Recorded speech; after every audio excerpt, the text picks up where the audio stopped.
Everybody, Cashflow Chris here, taking on. Yo, what's up, everybody? Cashflow Chris here at What's up, everybody? Cashflow Chris with Investors Edge Real Estate Group here.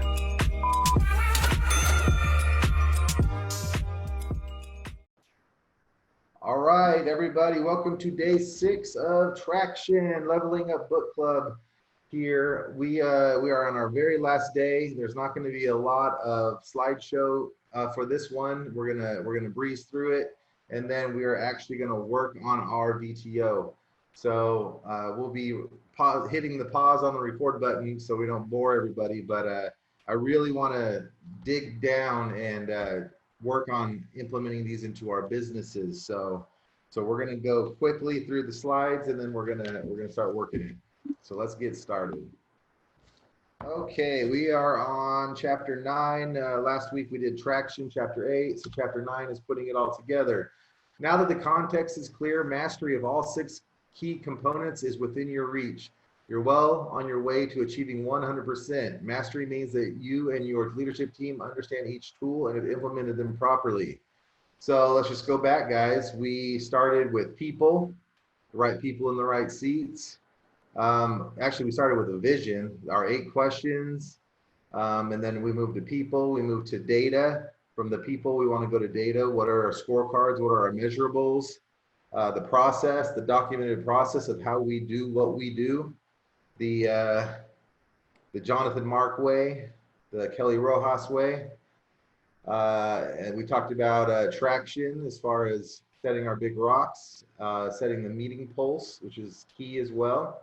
And then from the meeting pulse comes our issues and our issues list. So it all comes together right now. So the combination of strengthening the vision, people, data, issues, process, and traction components is what makes the real magic occur.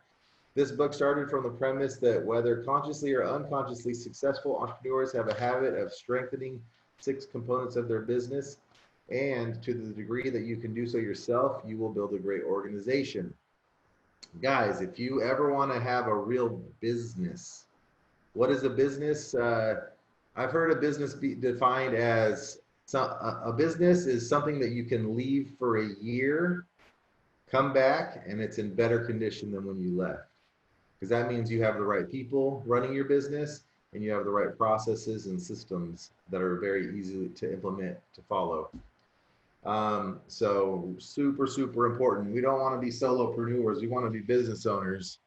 It's kind of funny with this PPP, the payroll that the government's looking to roll out right now.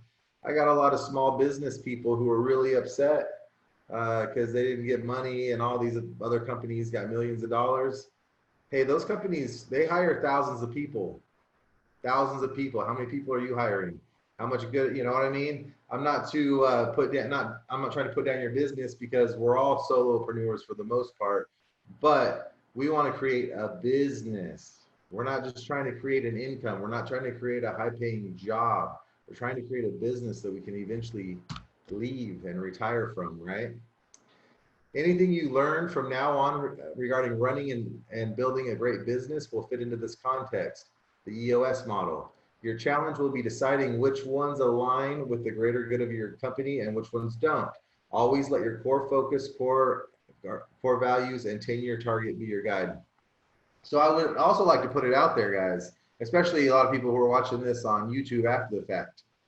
First of all, I am not affiliated with EOS. I'm not affiliated with Traction. I don't know any of them. I don't get paid. It's just an awesome book. That's why I'm doing it. But if you want to hire EOS, you can. I mean, just read the book, and I'm sure you can contact them. I don't have that information, but my mentor implemented EOS. But a bunch of other business owners I know have implemented it. It's fairly cheap. I want to say it's under like $15,000 for them to come and do a couple-day workshop and implement. So definitely, if this is something you like, but you're just like, I want to do this, but I just can't put it together myself, either you don't have the time or maybe that's not your personality, you can certainly hire them. But you probably want to be a, I don't know, $5 million company or bigger before you do that. But yeah, I've heard very good things. So rolling out EOS to your company. Once your leadership team has mastered the tools in the EOS process, it's time to roll out the tools to the rest of the organization. It's best to be done one tier at a time. I'm not going to worry too much about that, guys. None of us are really at that level. So most of us don't even have a leadership team. So let's roll on. So why EOS works? The reason EOS works in any kind of organization is because it's based on human nature. The entire system is built around how people really operate. So before we will go through this, I'm going to hit pause because I want everybody at the beginning of this, we all did an organizational checkup. So if you weren't here at the beginning, that's okay. I want everybody to do it again so we can compare to where we were at the beginning of this. So let's stop the share. All right, and everybody's done their review, their organizational checkup. We're going to move on. Let's go back to the screen share. All right, so it starts with your 90-day world. Your 90-day world stems from the reality that humans can only focus for that long. True that. Think about it. We've talked about this before. Think about if you're trying to lose weight and you got a goal of 100 pounds, right? I want to lose 100 pounds. And, you know, you go and you try and you gain a pound. And then maybe you lose 1 pound. And it's just you're not getting any traction, right? Well, that can be so self-defeating, and it's so easy to just quit. Well, instead of, hey, I want to lose 4 pounds, you know what I mean? And make it a shorter period of time instead of I want to lose 100 pounds ever or in a year or in 5 months or whatever to, hey, let's just, I want to start a workout routine. I want to work out, 5 times a week starting, within the next month. Those type of things. Focus on shorter goals is always good. Baby steps. The to-do list is in the weekly meeting is designed to ensure accountability. When people know someone is going to check up on what they committed to do, they do it, right? So you have your weekly meetings, you assign to-do lists for everybody, and then during the week and then at the next meeting, you're going to say, hey, whose job was this and did it get done? That's why the accountability chart is huge.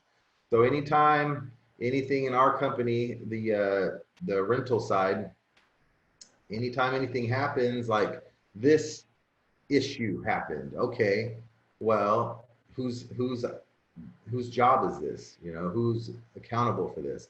And then if that answer is we don't know, now, okay, great, let's assign it to somebody. Because you're always going to have little new things. You're going to have your core business, and then you're going to have little tiny things that pop up left and right.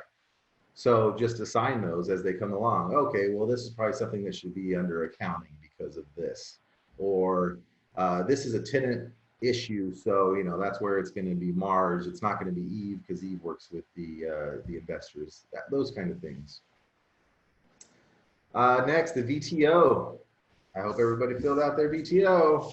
Is designed to get your vision out of your head and into the heads of others using a simplified approach to answering only 8 questions. If you haven't filled out your VTO, that's fantastic because today is the day you're going to do it, even if it's not even done right. We're just going to do it. Data forces you to give people numbers so you can measure achievement. KPIs. This is from our meeting the other day. We were talking about this exact same stuff. What are some KPIs? So some of the ones that we came up for our team, because again, we're a leasing company. We buy rental properties and then we lease them for cash flow. So those are the main issues that we're trying to do. So these aren't set in stone. We're just brainstorming. But average days to lease, right? How many days between when it's available after rehab and that person moves in? What's that number? Because we want it to be short, obviously. Net monthly income, net operating expenses, rehab days to dollars or dollars to days. So that's a big one, because do we want to be taking on big rehab projects if they're taking too long and we're not able to get the people in there paying and performing? Do we only want to do light cosmetics? Is our construction crew taking too long? When I was in the fix and flip world, we tried to do $5,000 worth of rehab a week for every property. So if it's a $30,000 rehab, it shouldn't take more than 6 weeks. So those types of things. Rental applications, number of rental applications, number of people who communicated, how much money we raised, and then we broke it down from there. Well, that's a lagging measure, right? So how many investors did we add to our database? And we figured out, if each of us do 4 a week, by the end of this month, we're going to have this many, because we broke it down. How many investors do we need to reach out to get one loan? Okay, well, and then we just broke it down. So if we want to do 8 a month, we have to do this much work, right? Makes sense. Data, because then you're not just going blind. And it's really easy with real estate sales or a wholesaler or anything like that. Just kind of take a guess at first. If you're tracking your actions, then that helps. If you're tracking, hey, I called 582 people, I got 10 maybes, I got 4 appointments, I wrote 2 contracts, and I bought 1. Therefore, it takes 500 contacts to buy 1 deal, right? So then hey, if I want to do 4 deals, I got to make 2,000 phone calls. And so it's easy to break it down and reverse engineer. Core values go to the heart of human nature. Meeting pulse forces people to keep the circles connected. Meeting pulse is, I think, probably one of the most important things. The issue solving track addresses the natural tendency to avoid conflict, hoping a problem will go away on its own. A single system directs talent and energy in one direction. It gets everyone speaking the same language and playing by the same rules. The click, at some point in the process comes the big aha moment let me minimize that, when everyone gets it. Everyone will click for your leadership team. Everything will click. They will see how all the pieces of the puzzle come together and clearly understand how EOS is a complete system and why it works. Speaking of puzzles, is anybody else doing as many puzzles as my wife is during this pandemic? I tell you what, man. She's finished like 7 puzzles already. Big ones too. All right, are we missing anybody? I want to make sure we're not missing anybody. Nope, we're good. All right, but you have to do the work. Don't think that your company will get better simply because you've read the book or attended an EOS session. You still need to do the work. You'll need to manage your people, talk to your clients, make tough decisions, do all the daily blocking and tackling that goes on inside a business. Stay committed to your 90-day world. Once you're on track, occasionally you or your members of your leadership team will doubt the need for a quarterly meeting. It's essential whether these are going well or not. You'll need to keep everyone on the same page and make sure you're all on track for your vision by reviewing how you did last quarter and setting your next quarter rocks. Guys, that's really important. Got to have your quarterlies. It's the compound effect, right? Don't let things go, because things will start to come apart. You get lazy. Got to do that every single week, every single quarter. You will hit the ceiling again. As your numbers start to climb, you will actually feel a difference. You'll start to gain traction and move towards your vision. At some point, though, you'll hit another ceiling. When this happens, you have to continue to practice the 5 leadership abilities. Hitting ceilings are good, guys. That's the only way you grow. You get as good as you can get, and then you make your system that much better. And I love this one. Bigger isn't always better. As we said earlier, growth for growth's sake is normally a mistake. Being a $100 million company is not all it's cracked up to be. Would you rather have a $10 million company with 20% profit, or $100 million with a 2% profit? Same page meetings. When you have a partnership, it's crucial for the greater good of the company, its culture, and the people in the leadership to have 100% on the same page. If you can't get on that same page, you may want to reconsider coaching or counseling. The practice is not uncommon, and mediation can be effective. Clarity break. So this one I think is super important. I don't think enough people do that. So you guys are just drinking from a fire hose a lot of times, right? When we go and we take courses and we learn stuff, we read books, it's just coming in. I think it's super important for business and for just your regular mental psyche to take breaks. Now, we've all been taking a break, but it's not a break that we wanted to take, right? So my business partner, BP, once a year at least, what he does is he'll go out of the city and he'll go book a hotel room. You know, he goes to this place called Sedona. It's a real pretty place. And he locks himself in the room and he just meditates and turns off his phone and no electronics, no nothing. And he just thinks and thinks and thinks and strategizes. And I'm always excited when he comes out of that because we always, you know, are thinking about, you know, what's important, simplifying, those types of things. So in the book, it says, you have to go to a place where your thoughts are uninterrupted. You can do this daily, weekly, or monthly, whichever works best for you. Such free time to think is vital. As Henry Ford said, thinking is the hardest work there is, which is probably the reason why so few engage in it. Take the opportunity to review your VTO, review your plans, read, think strategically, look at the EOS model, or fill out the organizational checkup.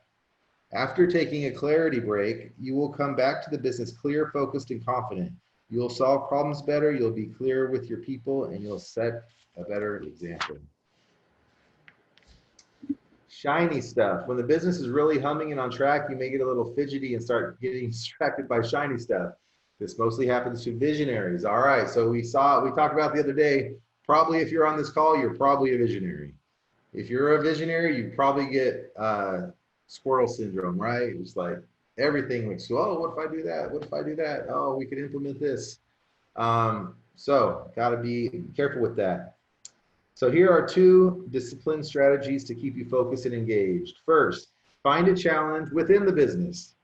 Focus on your acre of diamonds. Put your energy into something that is going to perpetuate the existing vision. So what is that telling you? You're like, don't get distracted. If you're going to get distracted with something within the business.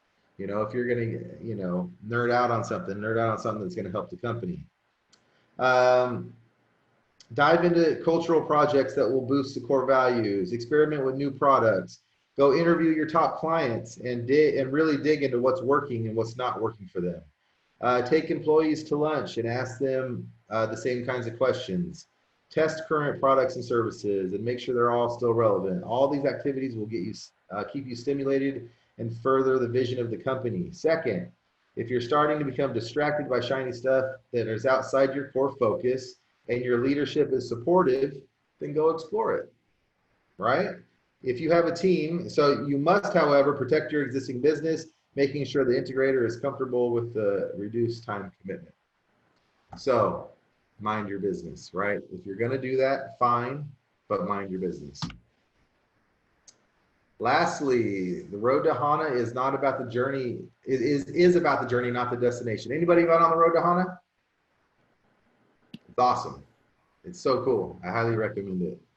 Of course, you want to be highly profitable and generate wealth for yourselves and others. Yet along the way, you'll need to enjoy the lives that you'll touch. You need to get excited about the value you'll create for customers. So I want to read the little story on Hana. Some time ago, a friend of mine and his wife visited a major Maui tourist attraction called the Road to Hana. It's comprised of a long, winding road that over the course of hours took them through breathtaking scenery, waterfalls, cliffs, mountains, and beaches. At the end, there was nothing but the small town of Hana with one gas station. When they finally arrived, my friend's wife was very upset. She said, "We drove all this way for this?" She missed the point. The road to Hana is about the journey, not the destination. Guys, this is traction. I love it. It is absolutely about the journey. You're going to be growing your business and learning throughout. So Hana is awesome. Yeah, and that parable is so great because we didn't even make it like a quarter way down the road because it's not about getting to the town. It's about all the cool ass things. You know, we went and hiked down and found some waterfalls and oh, it was just wild, man. Tell you what. My closing on all my correspondence is stay focused. If every person could do just that, they would be happier and more successful. As for what to focus on, that's your decision. It starts with answering the 8 questions, which is chapter 1. All right. At this point, you're probably eager to put these tools to work in your organization. The objective of this chapter is to provide the exact steps in order. Following this process is proven to be the most efficient way to get fast results. The 7 main tools are listed in order. All right. So let's get some action here. So I'm going to share another screen so we can, I want you guys to get a pen, get a piece of paper. Again, I'm going to pause the recording so we don't bore everybody. But we are going to do this. We are going to engage. The first thing we're doing is our VTO. I don't care what you put something. Okay? So I'm gonna put this up. But the very first thing that we are going to do, let me set my alarm, is we are going to work on core values. Okay? So actually, let me go back. Let me go back to chapter 1, and I can read about core values so we can do this more effectively.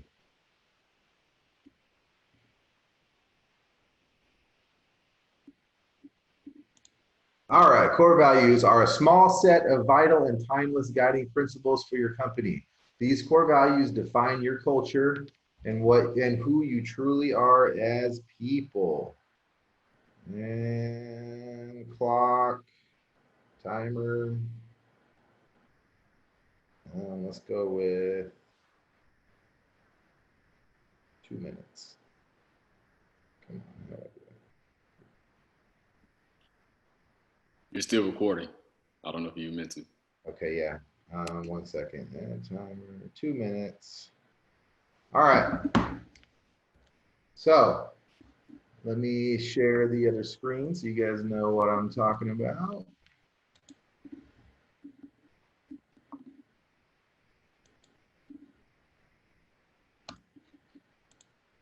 There you are, core values. And 2 minutes now. Just brainstorm. Right. What are your core values? Honesty.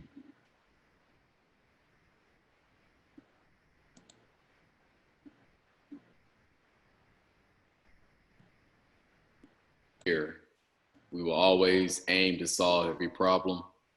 We will always keep an optimistic spirit above all. We will always commit to giving our best efforts, and we will always maintain a healthy work-life balance. I love it. Work-life balance, healthy, right?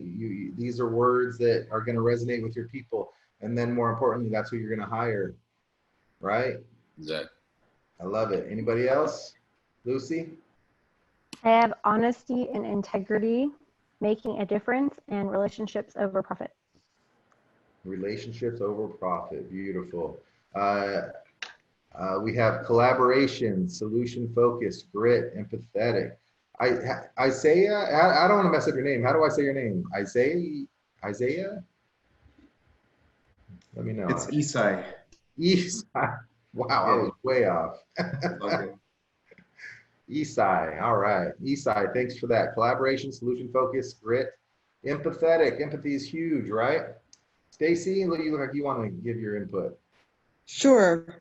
Some of them are kind of the same. Honesty, strength, communication, truthfulness, which is the same kind of as honesty. And then for some reason I wrote down persuasive. You know, being able to talk to someone, persuade them to go your way. Great. I don't know what, that just popped into my head. Well, it's your business, it's your company, you know, having a strong sales force, right? Well, if that's your company, then you want to have a strong team who are persuasive, but persuasive and honest. What better way to sell than that, right? Right. True. I mean, that's just more skills. I don't think that has anything to do with your actual value, you know, as far as a negative connotation. You know, Right. That's yeah. When I first wrote it down, I'm like, wait a second, that can be negative. You don't want negative, but. And I love that because salespeople are spoken, you know, they're looked at as a negative thing, right? Yeah. You got used car salesmen and you got real estate agents, right? And that's because people don't even know wholesalers. You know, car dealership people, they're out for themselves because they want they want their commission. Yeah, and that's the perception that we don't want to have, right? Right. So well, because we don't really Right, but we really don't work on commission. I mean, we do in a way, but, you know, we get our money from the buyer, not a seller, and we're not, you know, Right. out there Oh, to make every little penny. all We right. want to solve a problem, so. Right, exactly. Okay, next. For 1 minute, I want you to brainstorm. I want you to write it down. What is your core focus? What do you focus on in your business? 60 seconds, go. Okay, it's been a minute. Let's hear what some of your core focus is.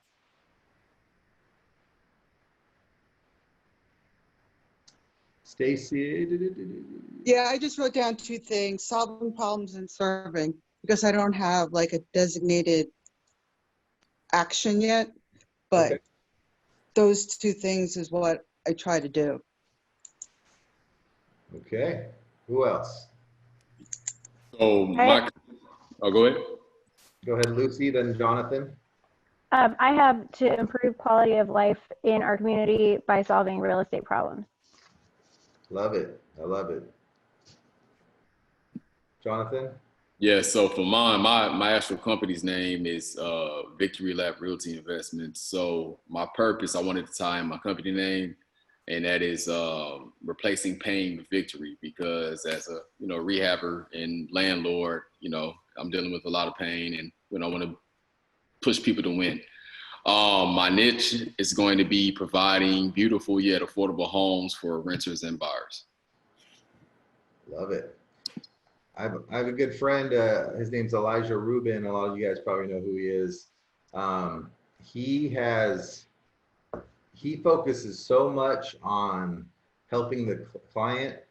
He makes an agreement. He won't buy their house. He won't do a wholesale deal unless they agree to write him a letter, like a testimonial letter. And then a lot of times he makes them buy him dinner. Right? Just because it brings that personal touch and it makes them feel, like this guy's really looking out for me. He's not just some guy trying to steal my house out from under me. And if you go in his office, up and down the walls, you'll see just framed letters, from person after person. A lot of wholesalers, they don't want, they feel like they're doing something wrong.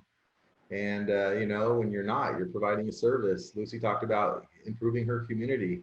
As a fix and flipper, we take beat up, ugly homes and we turn them into homes for people to live in, either for renters or for people to buy. I mean, that's a huge service. We do so many great things for the community, yet we always get we have a bad reputation out there for some reason. I don't get it. So anybody else want to comment on that? My core focus is basically building like a team of agents who love to serve, and then serving and educating our buyers and teaching them to become investors. Oh, I love that. Educating your database, right? So first of all, you're a real estate agent. So, these people are making the biggest decision financially of their life. And so, being there to teach and educate them, and then teaching your clients about the powers of real estate investing. That's huge. Okay. So next, we are gonna think big, guys. And again, there's no wrong answer here. Esai says core focus is to build and maintain professional relationships, specifically around individuals who come from the struggle and break the status quo. The goal is to empower the generations to come and create generational wealth. Talk about a big why. That's huge, guys. Changing our communities, I hate to say it, man. So BP and I'm Mexican, even though I don't look Mexican. But BP, he's very ethnic looking. And so when we had our show, AZ Flip Guys, we had so many minorities tune in because they see somebody that looks like them doing it, right?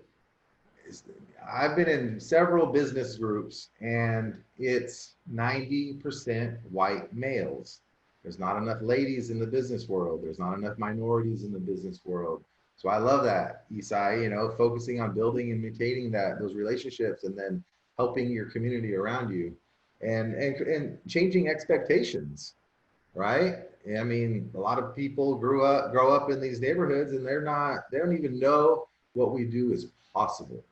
They don't even know you could run your own business. You don't know that you could make money out of thin air. You don't know that you don't have to go to college. They don't know a lot of these things. So it's huge. I love it. That's why we run our businesses, right? So we can change things. So 10-year target. This is your long BHAG, your big, hairy, audacious goal. This one should be fun, right? Think big. There's no wrong answers here. So I'm going to pause. And for 60 seconds, I want everybody to write down their big, hairy, audacious goal. Go. Recording again. Okay. Who has a big, hairy, audacious goal they would like to share with the group? I'll start. Okay. So for both my businesses combined, I know we've talked about two businesses, but I want to make $20 million a year in development, and I want to build to $50,000 a month passive income. That's financial. I got other goals, but those are my financials. Anybody, Jonathan, what do you got? Yeah, you said 50,000 a month. Yep. That's awesome. So mine is 120 single and multi-family units owned and self-managed, and 360 wholesale/flips over the next 10 years. 10 years? Yeah. Beautiful. Who else? I have a 5 and a 10-year. Okay, let's hear it. My 5-year is to be able to retire by 40, which I decided means I need $10,000 a month in cash flow, which I'm estimating to be about $250. Can you guys hear Lucy? Or is that just me? Why not? No, she's breaking up. Yeah, we can't hear you. Try that one more time. Can you hear me? There's something wrong with your Is audio. it working? You can hear, but it's very distant.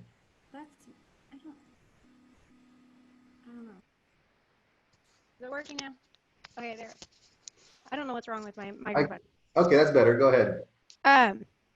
So I have a 5-year goal of being able to retire by 40, which means $10,000 a month in cash flow, which I'm estimating I need 250 doors. And my 10-year is to have an 8-figure revenue. Beautiful. Kelly, Stacy, Chris, Miguel Angel, what are your big, hairy, audacious goals?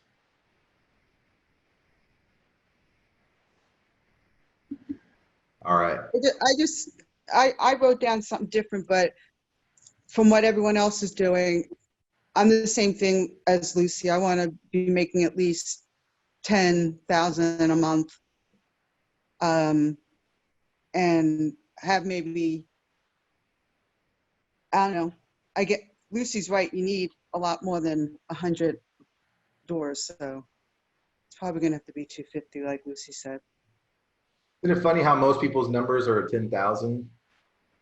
$10,000 consistently would be an absolute game changer for 99% of Americans. Right, because I'm basically just doubling what my monthly expenses are now. So the expenses probably won't change, but the cash flow can. Okay, Isai says, in the next 3 years, I want to have a centralized lending location and lead a small team of loan officers where the average income for them is $500,000 a year, working 40 hours a week or less. That is a great goal. I love that goal. I love that you only want to surround yourself with winners. You know what I mean? You're not going to have any stragglers on that team. I imagine those team meetings are going to be high level, high energy, and it's going to be a lot of competition going on there, which is very, very good. All right, so now we have our big goal. We're not going to worry about the 3-year picture because that can come off the 10-year goal. So what I want you guys to do after we're done here is break it down into your 3-year picture. And so this is where your vision is really going to come into, will come into your vision. You know, that's where it's going to come to reality. So you're going to put your future date, your revenue, how much you're making, how much of that is profit, measurables. You know, you guys talked about how many doors you're going to have. That's great. And then what does it look like? You know, how many meetings are you working? How many meetings do you have that you have to do? How many hours are you working a week? How many people are on your team? What are some of those numbers? What does that look like? And then your 1-year plan breaks that down even more. So take your 3-year, basically divide it by 3 if you want.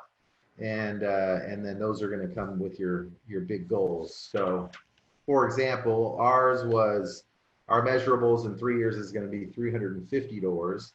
So our 1-year goal is we need to start buying 80 doors a year if we want to get that. Lucy said she wrote 50 doors for the 10K. She wrote it a week or two ago and read it wrong. Okay. We have occupancy goals. We have system goals. We want to have our money system in place. So those types of things. So you can do those on your own because it kind of just waterfalls down. So let's hop into the marketing strategy first, right? So 30 seconds and let's talk about who is your target market. What is your list? Who is your target market? I think it's pretty self-explanatory. I'm going to pause and let's go. Okay, target market. A lot of us are in the same business. So even though we are, I'm sure our target market is going to change a little bit. So for us, I'll start and then let's go with Jonathan, Lucy, Kelly, if you guys are available. So we have 2 lists. So our properties specifically, and again, I'm talking about my cash flow side. We have certain neighborhoods. So we have working class neighborhoods in pre-selected areas in Cleveland, Ohio. So we are in Cleveland, we're in these zip codes, and we have these types of properties. For example, for us, we decided we don't want duplexes anymore. Duplexes have a tenant typically up top, and we've had a lot of water issues where, you know, we have leaks up top and then we have problems. Now we got to deal with 2 tenant. Secondly, most of them are not sub-metered, so we have to pay for the water. We have to pay for the landscaping. That eats into our cash flow. So we've made a decision, single families or 4plexes, because we're okay with those as long as there's 4 units. We don't want to deal with 1. And why 4, not 5? Because we want to be able to dispo 4plexes are a lot easier to sell than commercial properties. Jonathan, what do you got? Core focus. Oh, sorry, target market, not core focus, target market. So my target is going to be tired landlords that own cash flowing properties in Class B neighborhoods in Houston, Dallas, Huntsville, Alabama, Cleveland, Ohio, and Indianapolis, who are looking to capture equity and rid themselves of the burden of managing their assets. You want to find a landlord, man? There's about 10 million of them that aren't getting paid right now. So I had a call come in and you cut out. What was that again? I said, if you want to find that list, you want some motivated landlords, right now is the time. I've had like four in the last week where a wholesaler sent me a deal. Hey, landlord has somebody they're not paying. Exactly. So are we willing to take that over? Are we willing to get good at, hey, when this all ends, we're going to evict? Or are we going to go and so looking at something differently is a great way to do it. And as we head into a recession, if we head into a recession, we may bounce, but you know, eventually we'll hit a recession. We'll hit hard times. So I want to tell you guys a little story. So banks they have just like a linear view, right? It is what it is. They're not going to change. They're not going to go over here. They're not going to go over here. This is what they do. So I had guys who, what they would do in the last downturn, so we're talking like 2009, you know, properties, they owe this, it's worth this. So I had a guy, he focused on commercial properties.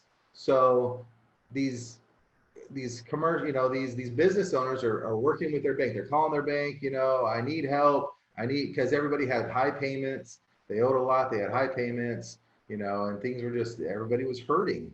And so they would call their bank, and their banks aren't going to work because they don't do that. That's not what they do, right? Eventually they changed and they started doing that a little bit, but more often than not, they have their policies. Their policy is to foreclose. Policy is not, oh, let's work with them. Let's do this. Let's reduce the loan. Let's blah, blah, blah, blah, blah. So what my friend did is he would go and, for example, he would negotiate a short sale. I'm sorry, he wouldn't do short sales. This particular guy was buying the notes directly from the bank. So he was buying the debt direct. So let's just say he had a $500,000 note that was non-performing. It's a business owner, their payment, let's just say is, $2,500 a month. Their business is hurting, they're struggling, they're calling the bank's not helping, right? So this guy will he'll buy the note for, let's just say it's a $500,000 note. He would buy it for, let's just say, like 150, 200.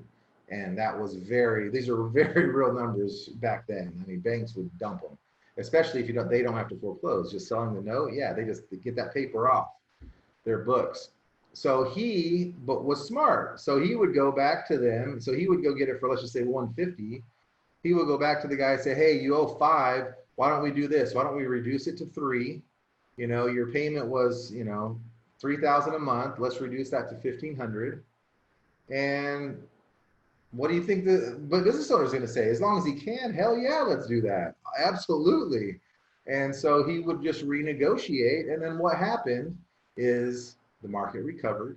That property was worth $300,000 again. And this guy is super rich. So just looking at the same problem differently. So point being, right now, a lot of landlords are really bad landlords, and their people aren't paying because there's no communication. Shit, a lot of our tenants thought they didn't have to pay.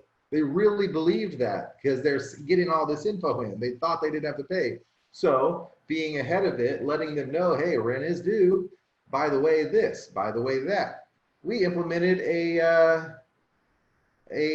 reward program for our apartments. So for 3 months, and we did it specifically for these 3 months, even though we'll probably keep it implemented. If you pay your rent on time, you get entered to win a big screen TV. We're going to do a 40-inch TV from Walmart, right? So if you pay your rent on time on the 5th or before, you get entered to win. If you don't do it next month, that's fine. You're qualified. So if you pay all 3 times, you're going to have 3 entries. At the end of the quarter, we're going to make a really big deal about it. And we're going to give away a TV or a Walmart gift card or discounted rent, all to meet the same value. But it's creating excitement. It's rewarding the people who are working with us and who are paying. So what if you just thought differently and strategically? I'm way off topic here, so let's I'm eating it all up, man. That's good points. I love that how your guy, was buying those notes at those discounted prices and just kind of waiting it out because the bank wouldn't. So that's dope. But yeah, my mind is spinning on different conversations I can have with these landlords. Me being a landlord myself, I have tenants that aren't paying, so I know that the pain point that they're going to have or that they're having right now. So it's more about this, structuring deals that's going to, appease everybody. So yeah. No, super smart though. I love that strategy. And Jonathan, seriously, go deep with it. Okay. So is one of your markets your personal market? Yeah, Houston. So I'm going to continue like my structure moving forward because I've been kind of all over the place. But I'll continue to do flips here in Houston. But I love what you guys are doing in some of these outside markets. So I'm going to start buying some of these 2% rentals, out in Huntsville, out in Cleveland, out of Indianapolis and stuff like that. So, yeah. But hey, here's my little tip of advice that I would tell you. So you are going to be directly marketing to these guys. Have a really open mind and try to get, especially the guys who say, no, I'm cool, don't worry about it. Try to get these guys to take them to lunch. You know what I mean? If you find a guy who owns 80 homes, 100 homes, 200 homes, you want to know that guy. You want to talk to him. That's a mentor. You know what I mean? So you are going to run across a lot of people who are distressed, but really reach out to these guys and, hey, I want to learn. How many doors do you own? Oh my God, how'd you do that? Have you been doing this for a long time? With those conversations, you're going to find some really amazing people. Yeah. So always be willing to grow and learn from other people. Yeah, man, definitely, man. That's amazing advice. Yeah, I'll do that for sure. And I'll train because I'm not making the calls directly. That's something I'll add into my script somehow. But no, I love that for sure. All right. So next we have your three uniques, 30 seconds. Write down what makes your business unique. Go. Okay, so what are some of your three uniques? What makes you different from other people?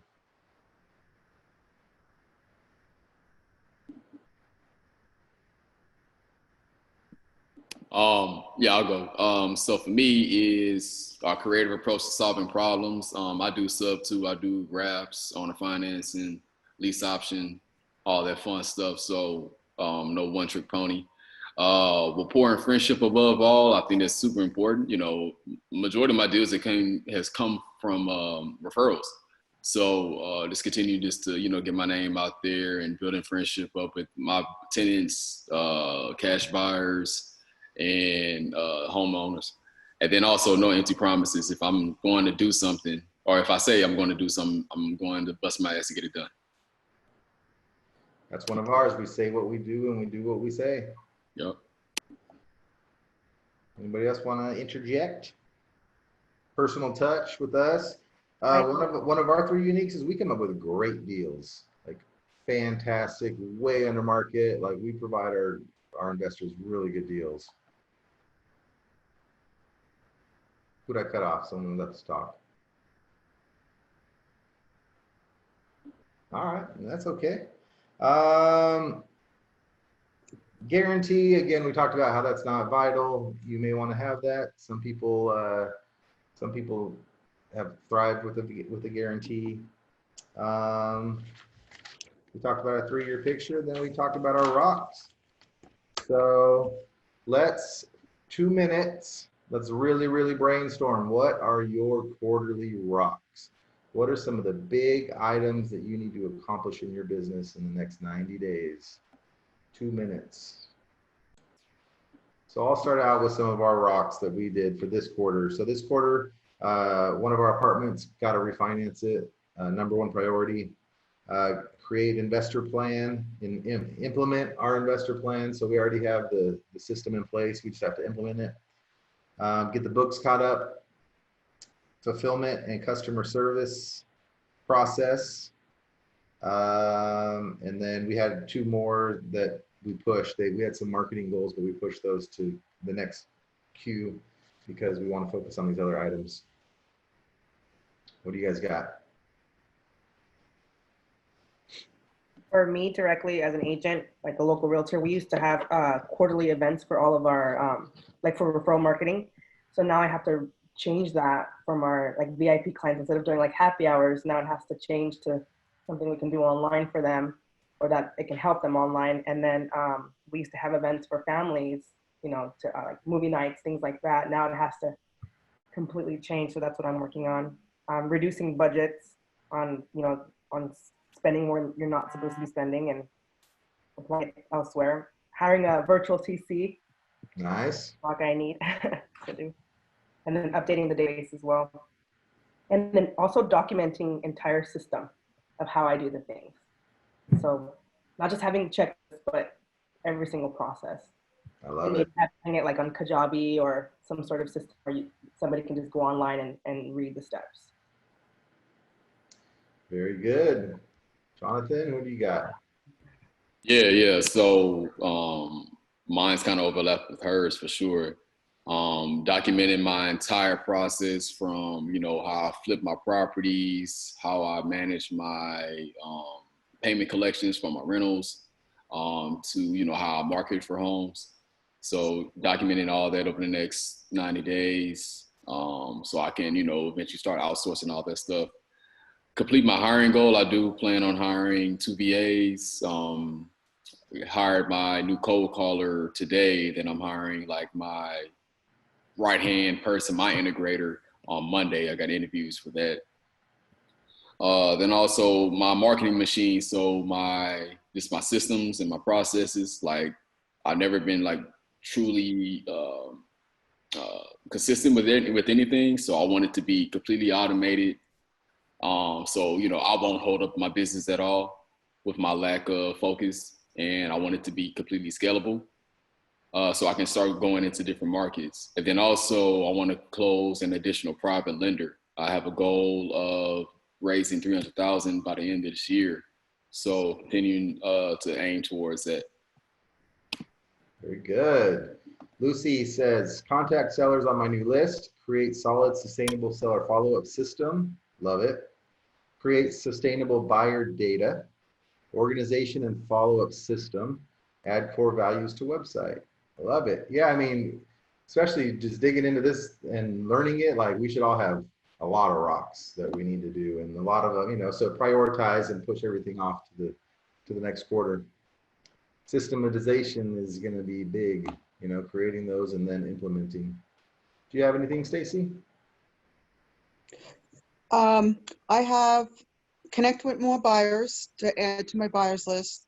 Connect with investors because I don't have any connections right now. So I'd like to have 1 or 2.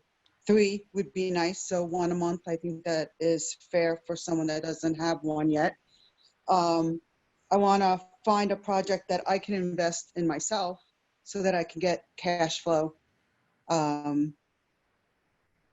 Make 5 deals, so 1 to 2 a month, and be more consistent because I'll be consistent for a while and then I find myself falling back to the old habits. So try to keep that on a constant so that I don't have to feel like I'm starting from the beginning again or halfway. And then I've been thinking about trying for my real estate license again. Good goals. Kelly, I might have to get my license in Cleveland. Ohio doesn't have a partnership agreement with Arizona. Like, I don't want to do it, man. Well, North Carolina is the worst. Are they? It's the worst. Because they have this, you have the national and then you have the state, and the state is like so messed up. All right, good stuff, guys. Thanks for sharing. Let's wrap this up. All right, so ongoing implementation. Come on.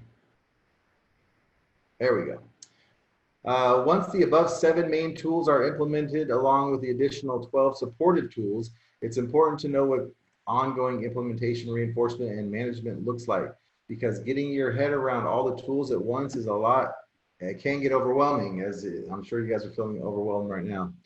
Your company is growing, you're achieving your goals and building a great company. The picture can be achieved. It is just a matter of implementing each tool in its order, which I've laid them out for you in this chapter. So that's it, guys. You are the visionaries of your company. We've already talked about this. So it is your goal. You see the vision, now document it. Think about bringing on an someone to implement the business, the integrator.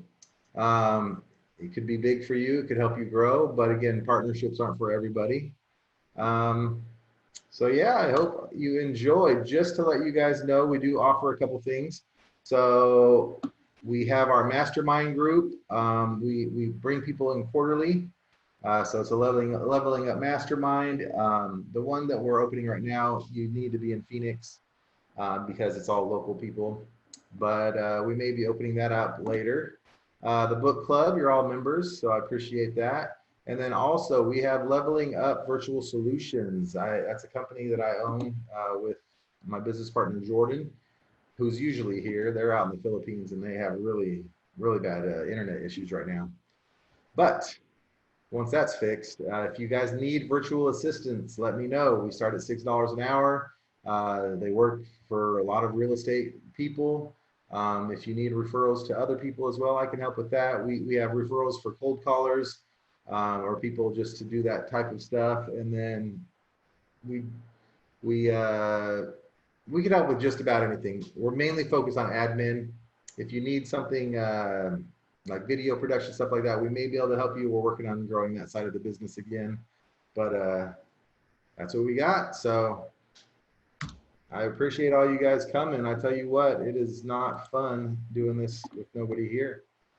And you guys were consistent. I really appreciate it. So if you have recommendations for Book of the Month Club, post it on the Facebook page. I really don't know what I'm going to do next, but I have a little bit of time to figure it out. So this will be good. Decompress a little bit after this. 6 weeks of traction really fills your brain. So thanks again, guys, and I'll see you next time. Thanks, Chris. Peace out. Happy weekend, y'all.